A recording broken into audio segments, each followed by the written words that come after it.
गद्य भाग सुजान भगत। पाठ का सारांश। आम किसान के हाथ में जब धन आता तो वह धर्म और कीर्ति की ओर मुड़ते हैं। सुजान के खेत में कई साल से अच्छी उपज होती थी। कंचन बरस रहा था। गांव के सभी किसान बहुत मेहनत करते थे, लेकिन सुजान का भाग्य अच्छा था कि जब वह ऊसर में भी दाने छांटता तो कुछ न कुछ पैदा होता था। 3 वर्ष उसने ऊख लगाया। गुड़ का भाव तेज था। उसके हाथ में 2-2.5 हजार आए तो उसका मन धर्म की ओर झुका गया। साधु संतों का आदर सत्कार होने लगा। कई लोग जैसे हेड कांस्टेबल, थानेदार, शिक्षा विभाग के अफसरों ने सुजान के चौपाल में रहने लगे तो सुजान को बड़ी खुशी हुई। कभी कभी होने लगा और साधु सत्संग होने लगे। घर में बहुत दूध होता था। किसान दूध घी से कोई मतलब नहीं था, उसे तो रोटी और साग चाहिए। सुजान की नम्रता बढ़ती गई। गांव में 3 कुएं थे, जिसमें बहुत से खेतों में पानी नहीं मिलता था। सुजान ने पक्का कुआं बनवाया। जो काम किसी ने किया हो उसे सुजान ने बाप दादा के पुण्य से करके दिखाया। एक दिन गया यात्री गांव में आई तो सुजान के यहाँ उनके लिए भोजन बना। सुजान के मन में भी गया जाने की इच्छा थी और वह गया चलने को तैयार हुआ, पर उसकी पत्नी बुलाकी ने अगले साल चलने को कहा तो सुजान ने कहा कि अगले साल क्या होगा कौन जानता है और ज़िंदगी का भरोसा नहीं है। सुजान और उसकी पत्नी गया और वापस आए तो यज्ञ और ब्रह्मभोज की व्यवस्था हुई। सब लोगों ने सुजान की प्रशंसा की कि भगवान धन दे तो दिल भी ऐसा दे। सुजान को घमंड छू ना सका और स्वयं अपने हाथों से पत्थर उठाया। अब लक्ष्मी घुटने तोड़कर सुजान के घर में बैठी थी। सुजान भक्त हो गया। भक्तों के आचार विचार अलग होते हैं। सुजान स्नान के बिना कुछ ना खाता था। गंगा नदी उसके घर से दूर होता और रोज वह जा नहीं सकता तो त्योहार के दिन तो वह अवश्य गंगा जाकर नहाता था। उसके घर में भजन पूजा अर्चन होते थे। सुजान झूठ नहीं बोलता था। अज्ञान में कितने ही अपराध क्षमा के योग्य होते हैं, पर ज्ञानी के लिए क्षमा और प्रतिष्ठित नहीं है। यदि है तो बड़ा कठिन होता है। अब तक तो सुजान का जीवन मजदूर का था। उसका कोई आदर्श और मर्यादा न था।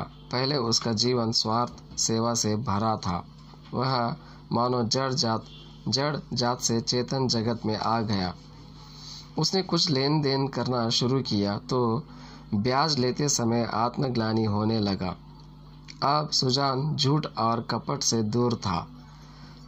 उसने पहले मजदूर से ज़्यादा काम और कम वेतन देता था, पर अब उसे मजदूरों की तकलीफ का एहसास होने लगा था। सुजान के दोनों बेटे और पत्नी बुलाकी भी उसे कोसने लगे कि उसे घर की भले बुरे से कोई प्रयोजन ना था। उसे बुलाकी कोरा भक्त कहने लगी। अब सुजान चेतन जगत में आकर कोरा भक्त रह गया।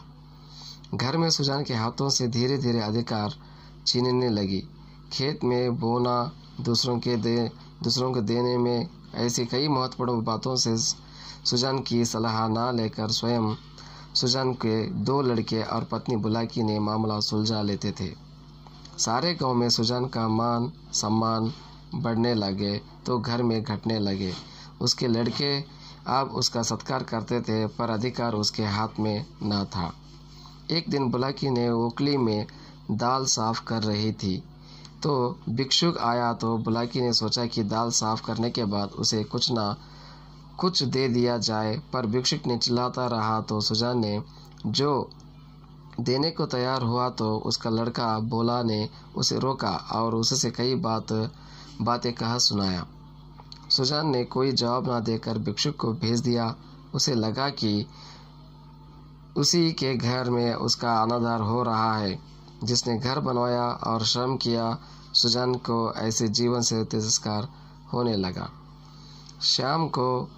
शाम हो गई तो सुजान पेड़ के नीचे से ना उठा। भोला भोजन के लिए सुजान को बुलाने आया तो वह नहीं उठा। बाद में बुलाकी भी सुजान को भोजन के लिए बुलाई तो सुजान नहीं उठा और बुलाकी पर उसका अधिक क्रोध था, क्योंकि उसे तो मालूम होना ही चाहिए था कि सुजान ने उस घर के लिए कितना मेहनत किया है, और सुजान को लगा कि वह इतना कुछ करके भी भीख तक दे ना सका था। सुजान और बुलाकी दोनों के बीच में कई बातें होती ही कि झगड़ा ना करने और खाने के लिए पत्नी बुलाकी सुजान से कहती है, पर सुजान अपने को बाहरी आदमी समझता था। बुलाकी का कहना है कि अब आदमी को समय के साथ चलना चाहिए। हमारे बच्चों को जो अच्छा लगे वही हमें करना चाहिए। जो कमाता है घर में उसी का राज होता है। यही दुनिया की रीति है। हमें बच्चों से पूछकर काम करना है। मगर सुजान इस तरह समझौता करना नहीं चाहता था। सुजान बहुत दिनों से घर का स्वामी था और अब भी ऐसा ही समझता रहा। परिस्थिति के बदलाव की उसे खबर तक न थी। लड़के उसका सेवा सम्मान करते हैं, यह बात उसे भ्रम में डाले हुए थे। अब तक वह जिस घर में राज्य किया उसी घर में पराधीन बनकर वह रह नहीं सकता था। सुजान को श्रद्धा सेवा की बल्कि अधिकार चाहिए था। वह घर पर दूसरों का अधिकार नहीं देख सका। वह मंदिर की पुजारी बनकर रहना नहीं चाहता था। अभी बहुत रात बाकी थी। सुजान ने अपने बेटों से भी ज़्यादा चारा काटा था। बुलाकी उठी और कटिया को ढेर देखकर दंग रह गई। वह अपने दोनों बेटों से पूछा तो जवाब मिला कि उन्होंने चारा नहीं काटा था। जब किसानों के साथ भोला हल लेकर खेत में पहुंचा तो सुजान आधा खेत जोत चुका था। भोला ने चुपके से काम करना शुरू किया। उसे सुजान से कुछ बोलने की हिम्मत नहीं हुई। दोपहर के समय भोला थक जाता है। सभी किसानों ने हल छोड़ा दिए थे, पर सुजान भगत काम में मगन था। सुजान की मेहनत देखकर सबको आश्चर्य हो रहा था। भोला ने हल खोलने के लिए सुजान से कहा तो बैलों को लेकर चलने के लिए सुजान अपने बेटों से कहा। भोला बैलों को लेकर घर चला। सुजान जब घर गया तो उसने नहाकर खाना खाया पर थकान का नाम न था। उसने बैलों को सहलाया, उनकी पीठ पर हाथ फेरा। सुजान को गोद में सिर रखे उन्हें बहुत सुख मिला। बहुत दिनों के बाद उन्हें यह आनंद मिला था। दूसरे किसानों की तरह भोला कमर सीधी कर रहा था। उतने में ही सुजान फिर हल उठाकर खेती की ओर चला। दोनों बैल उत्साह से दौड़ जा रहे थे। भोला से हिम्मत जुट गई। भगत जी के घर के द्वार पर अब फिर साधु संतों दिखने लगे। उनका आधार सम्मान होने लगा। सुजान की खेती में अब सोना उगल दिया है। जिस खेती में अनाज 5 मन मुश्किल से होता था, अब 10 मन की उपज हुई। चैत का महीना था। हर तरफ अनाज के ढेर लगे थे। कितने ही भिक्षुक भगत के घेरे हुए थे। उनमें 8 महीने पहले भगत के घर से निराश होकर लौटा भिक्षुक भी था। सुजान भगत ने उस भिक्षुक से जितना चाहे उतना अनाज भरकर ले जाने के लिए कहा। तब भिक्षुक अनाज ले जाने के लिए असमर्थ हो गया। तब खुद सुजान ने चादर में अनाज भरकर भिक्षुक के पीछे उसके गांव को चला। 8 महीने के परिश्रम से आज सुजान को यह फल मिला था। आज उसने अपना खोया हुआ अधिकार फिर से पाया था। मानव के जीवन में दृढ़ता है बहुत महत्व रखता है। उससे बूढ़ा भी जवान होता है। हट के कारण सुजान ने अधिकार पाया। चलते समय सभी भिक्षुक को खाली हाथ ना लौटने के लिए भोला से कहा। भोला सिर झुककर खड़ा था। उसे कुछ कहने को साहस नहीं हुआ। रुद्र पिता ने उसे हराया था। अभी तक हम हिंदी में सारांश सुन रहे थे। अभी आइए विद्यार्थियों कन्नड़ में सुजान भगत का पाठ का कन्नड़ में सारांश लेने की यहाँ पे प्रयत्न करेंगे। ಸುಜಾನ್ ಭಗತ್. ಸುಜಾನ್ ಒಬ್ಬ ರೈತನು. ಆತನಿಗೆ 2 ಮಕ್ಕಳು ಹಾಗೂ ಬುಲಾಕಿ ಎಂಬ ಪತ್ನಿ ಇದ್ದಳು. ಸಾಮಾನ್ಯ ರೈತನಿಗೆ ಕೈಯಲ್ಲಿ ಹಣ ಬಂದಾಗ ಅಥವಾ ಶ್ರೀಮಂತನಾದಾಗ ಅವರು ಧರ್ಮ ಮತ್ತು ಕೀರ್ತಿಯ ಕಡೆಗೆ ಹೊರಳುತ್ತಾರೆ. ಎಷ್ಟೋ ವರ್ಷಗಳಿಂದ ಸುಜಾನನ ಹೊಲದಲ್ಲಿ ಬಂಗಾರ ಮಳೆಯಾಗ್ತಿತ್ತು. ಊರಿನ ಎಲ್ಲ ರೈತರು ಪರಿಶ್ರಮ ಪಡುತ್ತಿದ್ದರು. ಆದರೆ ಸುಜಾನನು ಮರಳುಗಾಡಿನಲ್ಲಿ ಮರುಭೂಮಿಯಲ್ಲಿ ಕಾಳುಗಳನ್ನು ಬಿತ್ತಿದ್ದರು. ಏನಾದರೂ ಬೆಳೆಯುತ್ತಿತ್ತು. ಸತತವಾಗಿ 3 ವರ್ಷಗಳವರೆಗೆ ಕಬ್ಬನ್ನು ಬೆಳೆದನು. ಬೆಲ್ಲದ ಬೆಲೆ ಏರಿತು. ಸುಜಾನನಿಗೆ 2,500 ಲಾಭವಾಯಿತು. ಆತನ ಮನಸ್ಸು ಧರ್ಮದ ಕಡೆಗೆ ವಾಲಿತು. ಸಾಧು ಸಂತರಿಗೆ ಆಧಾರ ಸತ್ಕಾರ ನಡೆದವು. ಹೆಡ್ ಕಾನ್ಸ್ಟೇಬಲ್, ಠಾಣೆದಾರ್ ಹಾಗೂ ಶಿಕ್ಷಣದ ವಿಭಾಗದ ಆಫೀಸರು ಮತ್ತು ಅನೇಕ ಪ್ರತಿಷ್ಠಿತ ಜನರು ಸುಜಾನನ ಪಡಸಾಲೆಯಲ್ಲಿ ಇರುತ್ತಿದ್ದರು. ಅಧಿಕಾರಿ ವರ್ಗದವರು ಪ್ರಮುಖ ರೈತರೆಂದು ಸುಜಾನೆಂದು ಕರೆಯುತ್ತಿದ್ದರು. ಊರಿನಲ್ಲಿ 3 ಬಾವಿಗಳಿದ್ದವು. ಇವುಗಳ ನೀರು ಬಹಳಷ್ಟು ಹೊಲಗಳಿಗೆ ಪೂರೈಕೆಯಾಗುತ್ತಿರಲಿಲ್ಲ. ಸುಜಾನನು ಒಂದು ದೊಡ್ಡ ಬಾವಿಯನ್ನು ನಿರ್ಮಾಣ ಮಾಡಿಸಿದನು. ಯಜ್ಞ ಬ್ರಹ್ಮ ಭೋಜನಗಳು ನಡೆದವು. ಊರಿನಲ್ಲಿ ಯಾರು ಮಾಡದ ಕೆಲಸವನ್ನು ತಂದೆ ತಾತನ ಪುಣ್ಯದಿಂದ ಸುಜಾನ ಮಾಡಿ ತೋರಿಸಿದನು. ಒಂದು ದಿನ ಊರಿನಲ್ಲಿ ಗಯಾಕ್ಕೆ ಹೋಗುವ ಯಾತ್ರಿಗಳು ಬಂದಿಳಿದರು. ಸುಜಾನನ ಮನೆಯಲ್ಲಿ ಅವರಿಗೆ ಭೋಜನವಾಯಿತು. ಸುಜಾನನ ಮನದಲ್ಲಿ ಗಯಾಕ್ಕೆ ಹೋಗಬೇಕೆಂಬ ಆಸೆ ಇತ್ತು. ಈಗ ಆತನು ಪ್ರಯಾಣಕ್ಕೆ ಸಿದ್ಧನಾದನು. ಆದರೆ ಆತನ ಪತ್ನಿ ಬುಲಾಕಿ ಆತನನ್ನು ತಡೆದು ಮುಂದಿನ ವರ್ಷ ಹೋಗೋಣ ಎಂದಳು. ಆಗ ಮುಂದಿನ ವರ್ಷ ಏನಾಗುತ್ತದೆಯೋ ಯಾರು ಬಲ್ಲರು. ಧರ್ಮ ಕಾರ್ಯಗಳಲ್ಲಿ ಮೀನಮೇಷ ಎಣಿಸಬಾರದೆಂದು ಸುಜಾನನು ಪತ್ನಿಗೆ ಹೇಳಿದನು. ಸತ್ಕಾರ್ಯದಲ್ಲಿ ಅಡ್ಡಿಯಾಗಲು ಪತ್ನಿ ಬಯಸಲಿಲ್ಲ. ಮುಂಜಾನೆ 2 ಗಯಾಕ್ಕೆ ನಡೆದರು. ಅಲ್ಲಿಂದ ಮರಳಿದಾಗ ಯಜ್ಞ ಮತ್ತು ಬ್ರಹ್ಮ ಭೋಜದ ವ್ಯವಸ್ಥೆಯಾಯಿತು. ಎಲ್ಲರೂ ಸುಜಾನನ ಪ್ರಶಂಸಿದರು. ಭಗವಂತನು ಸಂಪತ್ತನ್ನು ಕೊಟ್ಟರೆ ಮನವನ್ನು ಹೀಗೆ ಕೊಡಬೇಕು. ಗರ್ವ ಆತನನ್ನು ಸ್ಪರ್ಶಿಸಲಿಲ್ಲ. ತನ್ನ ಕೈಗಳಿಂದ ಎಲೆಗಳನ್ನು ತೆಗೆದನು. ಕುಲದ ಹೆಸರಿಗೆ ಕೀರ್ತಿ ತಂದನು. ಇದ್ದರೆ ಇಂಥ ಮಗನಿರಬೇಕು. ಈಗ ಲಕ್ಷ್ಮಿಯು ಕಾಲು ಮುರಿದುಕೊಂಡು ಆತನ ಮನೆಯಲ್ಲಿ ಕುಳಿತಿದ್ದಾಳೆ ಎಂದು ಎಲ್ಲರೂ ಹೊಗಳಿದರು. ಸುಜಾನನು ಪ್ರಮುಖ ರೈತನಿಂದ ಭಕ್ತನಾದನು. ಭಕ್ತರ ಆಚಾರ ವಿಚಾರಗಳು ಬೇರೆಯಾಗಿರುತ್ತವೆ. ಸ್ನಾನ ಮಾಡದೆ ಆತನು ಏನೂ ತಿನ್ನುವುದಿಲ್ಲ. ಗಂಗಾ ನದಿ ಆತನ ಮನೆಯಿಂದ ದೂರದಲ್ಲಿದ್ದರೆ ಹಬ್ಬದ ದಿನಗಳಲ್ಲಿ ಆತನು ಗಂಗೆಯಲ್ಲಿ ಸ್ನಾನ ಮಾಡಬೇಕು. ಆತನು ಮನೆಯಲ್ಲಿ ಭಜನೆಗಳು ನಡೆಯಬೇಕು. ಭಕ್ತನು ಮುಖ್ಯವಾಗಿ ಸುಳ್ಳು ಹೇಳುವುದನ್ನು ತ್ಯಜಿಸಬೇಕು. ಸುಜಾನನು ಸಹ ಭಕ್ತರ ರೀತಿ ನೀತಿಗಳನ್ನು ಅವನು ಅನುಸರಿಸಬೇಕಾಯಿತು. ಇಲ್ಲಿಯವರೆಗೆ ಆತನ ಜೀವನ ಕೂಲಿಯ ಜೀವನವಾಗಿತ್ತು. ಆತನಿಗೆ ಯಾವುದೇ ಆದರ್ಶ, ಗೌರವ, ಚಿಂತೆ ಇರಲಿಲ್ಲ. ಈಗ ಆತನು ಚೇತನಪೂರ್ಣ ಜಗತ್ತಿನಲ್ಲಿ ಪ್ರವೇಶಿಸುತ್ತಿದ್ದಾನೆ. ಸುಜಾನನು ಊರಿನ ಮುಖಂಡನಾಗಿದ್ದನು. ಎಷ್ಟು ಮೊಕದ್ದಮೆಗಳಲ್ಲಿ ಸುಳ್ಳಿನಿಂದ ಪರಿಹಾರ ನೀಡಿದ್ದನು.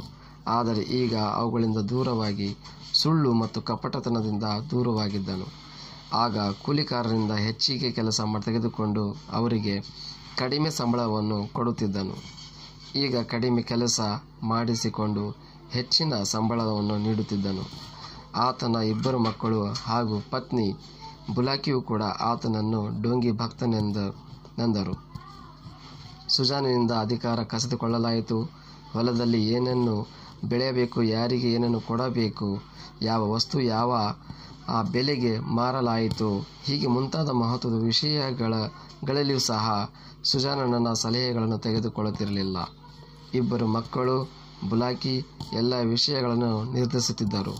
ಇಡೀ ಊರಿನಲ್ಲಿ ಸುಜಾನನ ಮಾನ ಸನ್ಮಾನಗಳು ಹೆಚ್ಚುತ್ತಿದ್ದವು. ಆದರೆ ಮನೆಯಲ್ಲಿ ಅವು ಕಡಿಮೆಯಾಗುತ್ತಿದ್ದವು. ಮಕ್ಕಳು ಸುಜಾನನನ್ನು ಗೌರವಿಸುತ್ತಿದ್ದರು. ಆದರೆ ಆತನ ಕೈಗಳಲ್ಲಿ ಅಧಿಕಾರವಿರಲಿಲ್ಲ. ಈಗ ಸುಜಾನನು ಮನೆಯ ಯಜಮಾನನಾಗಿರಲಿಲ್ಲ. ಆತನು ಮಂದಿರದ ದೇವರಾಗಿದ್ದನು. ಒಂದು ದಿನ ಬುಲಾಕಿಯು ಕಾಳುಗಳನ್ನು ಸ್ವಚ್ಛಗೊಳಿಸುತ್ತಿದ್ದಳು. ಒಬ್ಬ ಭಿಕ್ಷುಕನು ಮನೆಯ ಮುಂದೆ ಬಂದು ಕೂಗತೊಡಗಿದನು. ಬುಲಾಕಿಯು ಕಾಳುಗಳನ್ನು ಸ್ವಚ್ಛಗೊಳಿಸದೆ ನಂತರ ಭಿಕ್ಷುಕನಿಗೆ ನೀಡಬೇಕೆಂದುಕೊಂಡಳು. ಭಿಕ್ಷುಕನ ಕೂಗನ್ನು ಕೇಳಿ ಸುಜಾನನು ಕುಪಿತಗೊಂಡನು. ತಾನೇ ಜೋಳವನ್ನು ನೀಡಲು ಹೋದನು. ಕೂಡಲೇ ಭೋಲಾ ಸುಜಾನನ ಕೈಯಿಂದ ಜೋಳವನ್ನು ಕಸಿದು ಕೊಂಡನು ಹಾಗೂ ತಾವು ಪರಿಶ್ರಮ ಪಟ್ಟದ್ದನ್ನು ಕೊಡುವುದು ಬೇಡ ಎಂದು ಹಂಗಿಸಿದನು. ಸುಜಾನನು ಉತ್ತರ ಕೊಡದೆ ಹೊರಗೆ ಹೋಗಿ ಭಿಕ್ಷುಕನನ್ನು ಕಳುಹಿಸಿದನು. ತನ್ನ ಮನೆಯಲ್ಲಿಯೇ ತನಗೆ ಅಗೌರವ ಅಪಮಾನ, ತಾನೇ ಮನೆಯನ್ನು ಮಾಡಿದನು. ಈ ಮನೆಯ ಮೇಲೆ ತನಗೆ ಅಧಿಕಾರವಿಲ್ಲ. ಈಗ ತಾನು ನಾಯಿಯಂತೆ ಮನೆಯಲ್ಲಿ ಇರುವಂತೆ ಹಾಕಿದ್ದನ್ನು ತಿಂದು ಇರಬೇಕು. ಇಂಥ ಜೀವನಕ್ಕೆ ಧಿಕ್ಕಾರ, ತಾನು ಇಂಥ ಮನೆಯಲ್ಲಿ ಇರಲು ಅಸಾಧ್ಯವೆಂದುಕೊಂಡನು. ಸಂಜೆಯಾಯಿತು. ಭೋಲಾನು ತನ್ನ ಶಂಕರನನ್ನು ತೆಂಗಿನಕಾಯಿಯನ್ನು ತುಂಬಿ ತಂದನು. ಸುಜಾನನು ತೆಂಗಿನಕಾಯಿಗಳನ್ನು ಗೋಡೆಗೆ ಒರಗಿಸಿ ಇಟ್ಟನು. ಸುಜಾನನು ಕೆಳಗೆ ಕುಳಿತನು. ಸ್ವಲ್ಪ ಹೊತ್ತು ಕಳೆದನು. ಅಡಿಗೆ ತಯಾರಾಯಿತು. ಭೋಲಾ ಊಟಕ್ಕೆ ಕರೆಯಲು ಬಂದನು. ಸುಜಾನನು ಹಸಿದಿಲ್ಲ ಎಂದು ಬುಲಾಕಿಯು ಬಂದು ಊಟ ಮಾಡಲು ಏಕೆ ಬರುವುದಿಲ್ಲ ಎಂದು ಕೇಳಿದಳು. ಸುಜಾನನಿಗೆ ಬುಲಾಕಿಯ ಮೇಲೆ ಹೆಚ್ಚು ಕೋಪವಿತ್ತು. ಇವಳು ಸಹ ಮಕ್ಕಳೊಂದಿಗೆ ತನ್ನನ್ನು ಅಲಕ್ಷ್ಯ ಮಾಡುತ್ತಿದ್ದಾಳೆ ಎಂದು ಪಟ್ಟ ಪರಿಶ್ರಮ ಮಕ್ಕಳಿಗೆ ಗೊತ್ತಿಲ್ಲ. ಆದರೆ ಇವಳಿಗೆ ಎಲ್ಲವೂ ಗೊತ್ತಿದ್ದರೂ ಸಹ ಹೀಗೆ ಮಾಡುತ್ತಿದ್ದಾಳೆ. ಈಗ ತನಗೆ ತನ್ನ ಮನೆಯಲ್ಲಿ ಭಿಕ್ಷೆ ನೀಡಲು ಸಾಧ್ಯವಾಗುತ್ತಿಲ್ಲ ಎಂದು ಸುಜಾನನು ನೊಂದುಕೊಂಡನು. ಈಗ ಇವಳು ಹಣವನ್ನು ಕೂಡಿಸಿಕೊಂಡು ಸೊಕ್ಕು ತೋರಿಸುತ್ತಾಳೆ. ಇವಳು ಅಸ್ವಸ್ಥಳಾದಾಗ ಮಕ್ಕಳಿದ್ದಿಲ್ಲ. ತಾನೇ ಇವಳನ್ನು ಹೊತ್ತುಕೊಂಡು ವೈದ್ಯರ ಕಡೆಗೆ ಹೋಗಿದ್ದೆ. ಇಂದು ಇವಳಿಗೆ ಮಕ್ಕಳಿದ್ದಾರೆ ಹಾಗೂ ಮಕ್ಕಳಿಗೆ ಇವಳು ತಾಯಿ. ನಾನು ಹೊರಗಿನವನಾಗಿದ್ದೇನೆ ಎಂದು ಸುಜಾನನು ಅಂದುಕೊಂಡನು. ಆದರೆ ಚಿಕ್ಕ ವಿಷಯಗಳಿಗೆ ಕೋಪಿಸಿಕೊಳ್ಳುತ್ತೀರಿ. ವಯಸ್ಸಾದ ನಂತರ ಬುದ್ಧಿ ಭ್ರಮಣೆ ಆಗುತ್ತದೆ ಎನ್ನುವುದು ನಿಜ. ಆದರೆ ಸುಜಾನನಿಗೆ ಅಸಮಾಧಾನವಾಯಿತು. ಸುಜಾನನು ಮನೆಯ ಯಜಮಾನನಾಗಿದ್ದನು. ಈಗಲೂ ಹಾಗೆಯೇ ಎಂದು ತಿಳಿದಿದ್ದನು. ಆದರೆ ಪರಿಸ್ಥಿತಿ ಮುರುವಾಗುತ್ತಿತ್ತು. ಆತನಿಗೆ ಇದು ಅರಿವಾಗಲೇ ಇಲ್ಲ. ಇಲ್ಲಿಯವರೆಗೆ ಯಾವ ಮನೆಯಲ್ಲಿ ಅಧಿಕಾರ ನಡೆಸುತ್ತಿದ್ದನೋ ಅದೇ ಮನೆಯಲ್ಲಿ ಆತನು ಪರಾಧೀನನಾಗಿದ್ದನು. ಆತನಿಗೆ ಶ್ರದ್ಧೆ, ಸೇವೆ ಬೇಕಾಗಿರಲಿಲ್ಲ, ಅಧಿಕಾರ ಬೇಕಾಗಿತ್ತು.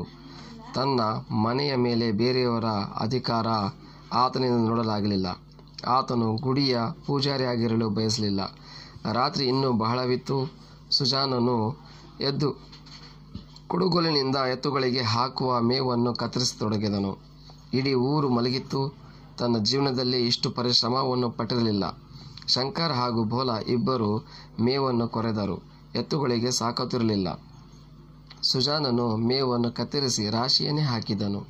ಬೆಳಗಿನ ಜಾವ ಬುಲಾಕಿ ಎದ್ದು ನೋಡಿ ಭೋಲಾನಿಗೆ ಮೇವನ್ನು ಯಾರು ಕತ್ತರಿಸಿದರೆಂದು ಕೇಳಿದಳು. ಭೋಲಾ ತಾನು ಕತ್ತರಿಸಲಿಲ್ಲ ಎಂದನು. ತನ್ನ ಪರ ಸುಜಾನನು ಕತ್ತರಿಸಲೆಂದು ಬುಲಾಕಿ ತಿಳಿಯಿತು. ರೈತರ ಜೊತೆಗೆ ಭೋಲಾ ನೇಗಿಲು ಹೊತ್ತು ಹೊಲವನ್ನು ತಲುಪಿದಾಗ ಸುಜಾನನು ಅರ್ಧ ಹೊಲವನ್ನು ನೇಗಿಲು ಹೊಡೆದಿದ್ದನು. ಭೋಲಾ ಮೌನವಾಗಿ ಕೆಲಸ ಆರಂಭಿಸಿದನು. ಆತನಿಗೆ ಸುಜಾನನನ್ನು ಮಾತನಾಡಿಸುವ ಧೈರ್ಯವಾಗಲಿಲ್ಲ. ಮಧ್ಯಾಹ್ನವಾಯಿತು. ಎಲ್ಲ ರೈತರು ನೇಗಿಲ ಹೊಡೆಯುವುದನ್ನು ಬಿಟ್ಟರು. ಆದರೆ ಸುಜಾನನು ತನ್ನ ಕೆಲಸದಲ್ಲಿ ಮಗ್ನನಾಗಿದ್ದನು. ಭೋಲಾ ದಣಿದನು. ಭೋಲಾ ಎತ್ತುಗಳನ್ನು ಬಿಡಬೇಕೆಂದನು. ಆದರೆ ಹೆದರಿಕೆಯಿಂದ ಏನೇನೂ ಹೇಳಲಿಲ್ಲ. ಸುಜಾನನು ಈ ಪರಿಶ್ರಮ ಕಂಡು ಎಲ್ಲರಿಗೆ ಆಶ್ಚರ್ಯವಾಯಿತು. ಕೊನೆಗೆ ನೇಗಿಲು ಬಿಡಲು ಭೋಲಾ ಸುಜಾನನನ್ನು ಕೇಳಿದನು. ಆಗ, ನೀನು ಎತ್ತುಗಳನ್ನು ತೆಗೆದುಕೊಂಡು ಹೋಗು, ನಾನು ನಂತರ ಬರುತ್ತೇನೆ ಎಂದು ಸುಜಾನನು ಹೇಳಿದನು. ಭೋಲಾ ಎತ್ತುಗಳೊಂದಿಗೆ ಮನೆಗೆ ಹೋದನು. ಅರ್ಧ ಗಂಟೆಯ ನಂತರ ಸುಜಾನನು ಮನೆಗೆ ಬಂದು ಸ್ನಾನ ಮಾಡಿ ಊಟ ಮಾಡುವ ಬದಲು ಆತನು ಎತ್ತುಗಳನ್ನು ನೆವೇರಿಸಿದನು. ಸುಜಾನನ ತೊಡೆಯ ಮೇಲೆ ತಲೆ ಇಟ್ಟ ಎತ್ತುಗಳಿಗೆ ಬಹಳ ಸುಖ ಸಿಕ್ಕಿತು. ಅವುಗಳ ಕಣ್ಣುಗಳಲ್ಲಿ ಕೃತಜ್ಞತೆ ತುಂಬಿತ್ತು. ಸುಜಾನನು ಪುನಃ ನೇಗಿಲೆತ್ತಿಕೊಂಡು ಹೊಲಕ್ಕೆ ನಡೆದನು. ಭೋಲಾನ ಧೈರ್ಯ ಕುಗ್ಗಿತು. ಈಗ ಸುಜಾನನು ಮನೆಯ ಬಾಗಿಲಲ್ಲಿ ಸಾಧು ಸಂತರು ಕುಡಿಯುವುದು ಕಂಡಿತು. ಅವರಿಗೆ ಅದರ ಸತ್ಕಾರಗಳು ನಡೆದವು. ಈಗ ಸುಜಾನನ ಹೊಲದಲ್ಲಿ ಬಂಗಾರವನ್ನೇ ಬೆಳೆಯಿತು. 5 ಮಣ ಧಾನ್ಯ ಬೆಳೆಯುತ್ತಿದ್ದ ಹೊಲದಲ್ಲಿ ಈಗ 10 ಮಣ ಧಾನ್ಯ ಬೆಳೆಯುತ್ತಿದೆ. ಚೈತ್ರ ಮಾಸವಿತ್ತು. ಎಲ್ಲೆಲ್ಲಿಯೂ ಕಾಳುಗಳ ರಾಶಿ ಇದ್ದವು. ಸುಜಾನನ ಭಕ್ತನು ಬುಟ್ಟಿಯಲ್ಲಿ ಕಾಳುಗಳನ್ನು ತುಂಬಿ ಕೊಡುತ್ತಿದ್ದನು ಹಾಗೂ 2 ಮಕ್ಕಳು ಅವುಗಳನ್ನು ಮನೆಯಲ್ಲಿ ತುಂಬಿಸುತ್ತಿದ್ದರು. ಎಷ್ಟೋ ಭಿಕ್ಷುಕರು ಸುಜಾನನನ್ನು ಸುತ್ತುವರೆದಿದ್ದರು. ಅವರಲ್ಲಿ 8 ತಿಂಗಳ ಹಿಂದೆ ಸುಜಾನನ ಮನೆಯಿಂದ ನಿರಾಶೆಯಿಂದ ಮರಳಿದ ಭಿಕ್ಷುಕನು ಇದ್ದನು. ಆತನು ಮೊದಲು ಸುಜಾನನ ಹತ್ತಿರ ಬಂದಿದ್ದನು. ನೀನು ಎಷ್ಟು ಧಾನ್ಯವನ್ನು ಬೇಕಾದ ತೆಗೆದುಕೊಂಡು ಹೋಗು ಎಂದು ಸುಜಾನನು ಭಿಕ್ಷುಕನಿಗೆ ಹೇಳಿದನು. ಆಗ ಭಿಕ್ಷುಕನು ಒಪ್ಪಲಿಲ್ಲ. ಆಗ ಸುಜಾನನು ಒಂದು ಚಾದರಿನಲ್ಲಿ ಧಾನ್ಯವನ್ನು ತುಂಬಿ ಗಂಟು ಕಟ್ಟಿದನು ಹಾಗೂ ಅದನ್ನು ತೆಗೆದುಕೊಂಡು ಹೋಗಲು ಭಿಕ್ಷುಕನಿಗೆ ಹೇಳಿದನು. ಭಿಕ್ಷುಕನಿಗೆ ಅದನ್ನು ಹೊರಲಾಗಲಿಲ್ಲ. ಕೊನೆಗೆ ಸುಜಾನನೇ ಆ ಗಂಟನ್ನು ಹೊತ್ತುಕೊಂಡು ಭಿಕ್ಷುಕನ ಹಿಂದೆ ನಡೆದನು. ಭಿಕ್ಷುಕರು ನಿಂತಿದ್ದಾರೆ, ಯಾರು ಖಾಲಿ ಕೈಗಳಿಂದ ಹಿಂತಿರುಗಬಾರದು ಎಂದು ಸುಜಾನನು ಭಿಕ್ಷುಕನ ಹಿಂದೆ ಹೊರಡುವಾಗ ಬಹುಲನಿಗೆ ಹೇಳಿದನು. ಬಹುಲ ತಲೆ ತಗ್ಗಿಸಿ ನಿಂತಿದ್ದನು. ಆತನಿಗೆ ಮಾತನಾಡುವ ಸಾಹಸವಾಗಲಿಲ್ಲ. ವೃದ್ಧ ತಂದೆಯು ಬಹುಲನನ್ನು ಸೋಲಿಸಿದ್ದನು. ಕಠಿಣ ಪರಿಶ್ರಮದಿಂದ ಮನುಷ್ಯನಿಗೆ ಸಂಪತ್ತು ಗೌರವ ಸಿಗುವುದೆಂದು ಈ ಪಾಠದಿಂದ ನಮಗೆ ಸಂದೇಶ ಗೊತ್ತಾಗುತ್ತೆ ಎಂದು ಹೇಳುತ್ತಾ ಈ ಒಂದು ಪಾಠದ ಸಾರಾಂಶವನ್ನು ಮುಕ್ತಾಯ ಮಾಡುತ್ತಿದ್ದೇವೆ.